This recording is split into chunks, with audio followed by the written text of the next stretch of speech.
பல வருடங்களுக்கு அப்புறம் மும்பை இந்தியன்ஸ் வெற்றி அடைஞ்சாங்க ஃபர்ஸ்ட் மேட்ச்ல. இப்ப வெற்றியை தக்க வச்சுக்குவாங்களா?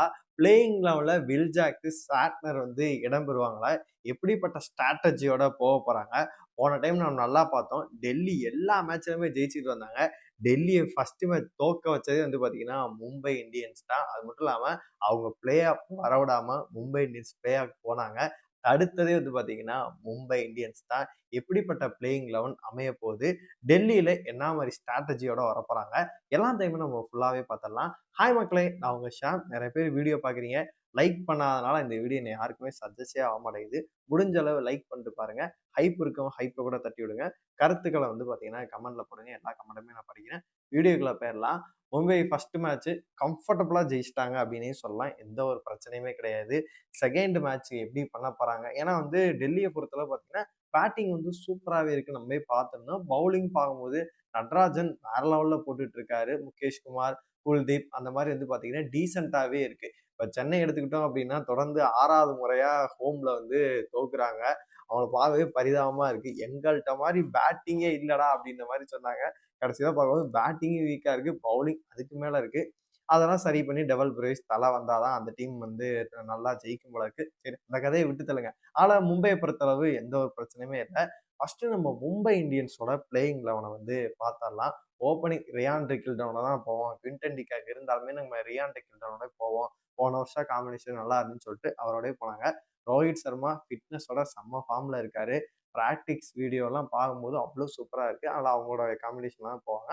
அப்புறமேட்டு திலக் வர்மா, சூரியகுமார் யாதவ், ஹர்திக் பாண்டியா, நமன் தேரு, சஃபன் ருதர்ஃபோர்டு, அதுக்கப்புறம் பார்த்தீங்கன்னா இவன் இல்லைன்னா நம்ம டீமே இல்லடா அப்படின்ற மாதிரி போன தடவை வந்து பார்த்தீங்கன்னா சூப்பரா வந்து பார்த்தீங்கன்னா 2 பேர் வந்து சம்பவம் பண்ணி கொடுத்தாங்க. பிளே ஆஃப் போறதுக்கு முக்கியமான காரணம் இவங்க 2 பேரும் கூட சொல்லலாம். போன தடவை வில் ஜாக்ஸ்க்கு பேட்டிங்ல அந்த அளவு சொதப்புச்சு. ஆனா பவுலிங் வந்து பார்த்தீங்கன்னா நல்லா பண்ணி கொடுத்தாரு.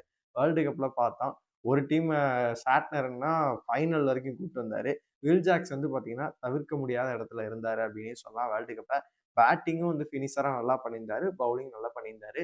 வில் ஜாக்ஸ் டீம்ல வந்து ஜாயின் பண்ணிட்டாரு. ஆனா இன்னும் எந்த போட்டோஸ், வீடியோஸ் எதுவுமே வரவே இல்லை. ஆனா சாட்னர் வந்து பிராக்டிஸே ஸ்டார்ட் பண்ணிட்டாரு. மேபி வில் ஜாக்ஸ் ஆட் ஆகிறதுக்கு வாய்ப்புகள் குறைவா தான் இருக்கு. சாட்னர் வந்து பாத்தீங்கன்னா ஹல்லா ஹசன் ஆஃபருக்கு பதிலாக ஜாயின் ஆகிறதுக்கு ரொம்ப அதிக வாய்ப்பு இருக்கு. அவரை பொறுத்தல என்ன அப்படின்னா, திடீர்னு ஓவர் டக்குன்னு கிளியரமா இருக்கும், டப்புன்னு போட்டு விக்கெட்டுகளை வந்து எடுத்துருவாரு. பவர் பிளேலே ஒரு ஓவர் அந்த மாதிரி கூட கொடுத்து பார்த்தீங்கன்னா சாட்னரை ஓட்டலாம். ஆனால் சாட்னர் கண்டிப்பா இருப்பாரு. அப்புறமே நமந்தேரு, அப்புறம் பார்த்தீங்கன்னா ஜாஸ்பிரிட் பும்ரா, ட்ரெண்ட் போல்டு, சர்துல் தாக்கூர் செம்ம ஃபார்ம்ல நம்ம கூட்டிட்டு வந்திருக்கோம். அப்புறமேட்டு மயான் மார்கண்டே வந்து இம்பாக்ட் சப்பா வச்சுட்டோம் அப்படின்னா டீம் வந்து சாலிடா சூப்பராகவே இருக்கு. இப்போ வரைக்கும் அப்டேட் வந்து வில் ஜாக்ஸ் இருக்காரு அப்படின்னு சொல்லிட்டு எந்த ஒரு அப்டேட்டுமே இல்லை. ஜாயின் பண்ணிட்டாரு. ஆனா இந்த மேட்ச் விளையாடுவாரான்னு சொல்லிட்டு டவுட்ஃபுல்லா தான் இருக்கு. மும்பையை பொறுத்தளவுக்கு என்ன வேணா நடக்கலாம். யாரை வேணா எப்ப வேணா இறக்கி விடுறதுக்கான வாய்ப்பு இருக்கு அப்படின்ற மாதிரி இருக்கு. ஆனா சாட்னர் விளையாடுவாரு அப்படின்ற மாதிரி தான் சொல்லப்படுது.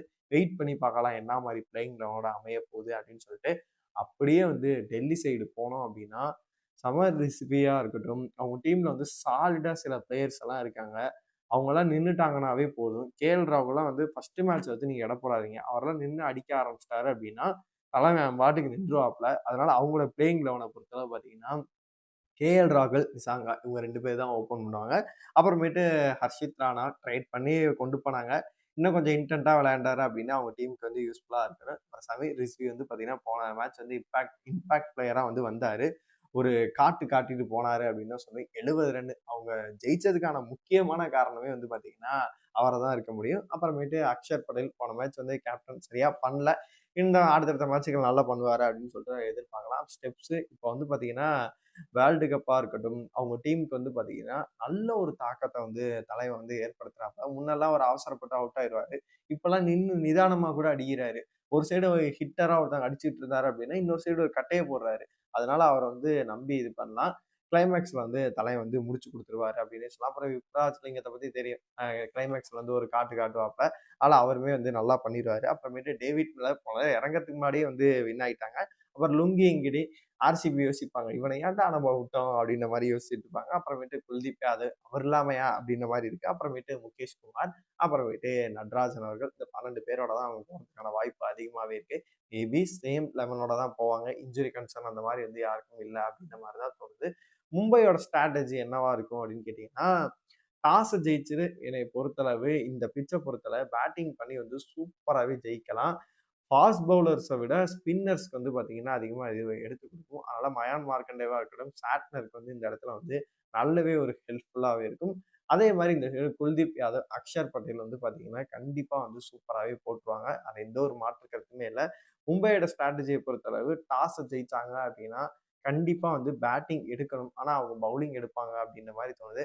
பேட்டிங் எடுத்துட்டு கிட்டத்தட்ட ஒரு 230, 200க்கு மேல அடிச்சுட்டாங்க அப்படின்னா, கண்டிப்பாவே நம்மள்ட்ட இருக்க பவுலிங் யூனிட்ட வச்சு வந்து பார்த்தீங்கன்னா, டெல்லிய வந்து சுருட்டிறலாம். சப்போஸ் அவங்க டாஸ ஜெயிச்சு பவுலிங் எடுக்குறாங்க, இல்ல பேட்டிங் ஃபர்ஸ்ட் அவங்க எடுத்துடுறாங்க அப்படின்னா, செகண்ட் பேட்டிங் பண்றாங்க அப்படின்னா, அவங்கள என்னைய பொறுத்தளவு ஒரு 180க்குள்ள வந்து பார்த்தீங்கன்னா, ஃபர்ஸ்ட் பேட்டிங் டெல்லி பண்ணாங்க அப்படின்னா, 180க்குள்ள வந்து மும்பை அவங்கள சுருட்டிட்டாங்க அப்படின்னா, அட்லீஸ்ட் ஒரு 200க்குள்ளயாச்சும் சுருட்டிட்டாங்க அப்படின்னா, கண்டிப்பா வந்து மும்பை ஜெயிக்கிறதுக்கான வாய்ப்பு இருக்கு. போன டைம் பார்த்தோம். நெறைய மேட்ச்ல வந்து ரோஹித் சர்மா வந்து ஸ்ட்ரகிள் பண்ணாரு. இந்த டைம் அப்படி இல்ல. ஸ்ட்ரகிள்க்கெல்லாம் வேலையே இல்ல. செம்ம ஃபிட்டா இருக்கேன். வந்தவனே இறங்கி அடிப்பேன் அப்படின்ற மாரி, பழைய ஓஜி இஸ் பேக்டி அப்படின்ற மாரி ரோஹித் சர்மா பழைய ஷாட்லாம் அடிக்கிறாரு. அவரோட வீடியோஸ்லாம் பார்க்கும்போது, பிராக்டிஸ் வீடியோலாம் பார்க்கும்போது, தலைவன் தர ஆரஞ்சு கேப்ப தூக்காம விடமாட்டான் போல இருக்கு. அந்த மாரிலாம் ஆடிட்டு இருக்கான் அப்படின்ற மாரி தோணுது. ஓஜி ரோஹித் சர்மா ஃபேன்ஸ் எல்லாத்துக்குமே ஒரு கவலை இருக்க தான் செய்யும். இந்த டைம் கவலையே படாதீங்க. நிறைவேறும். என்ன அப்படின்னா, ஆரஞ்சு கேப் வந்து பார்த்தீங்கன்னா, ஒரு முறையாச்சும் வந்து பார்த்தீங்கன்னா, தலைவன் வாங்குவான் அப்படின்றது இப்பவே 104, 105 கிட்ட தான் பார்த்தீங்கன்னா, கூப்பர் காலனி வாங்கிட்டு போட்டிருக்காப்ல.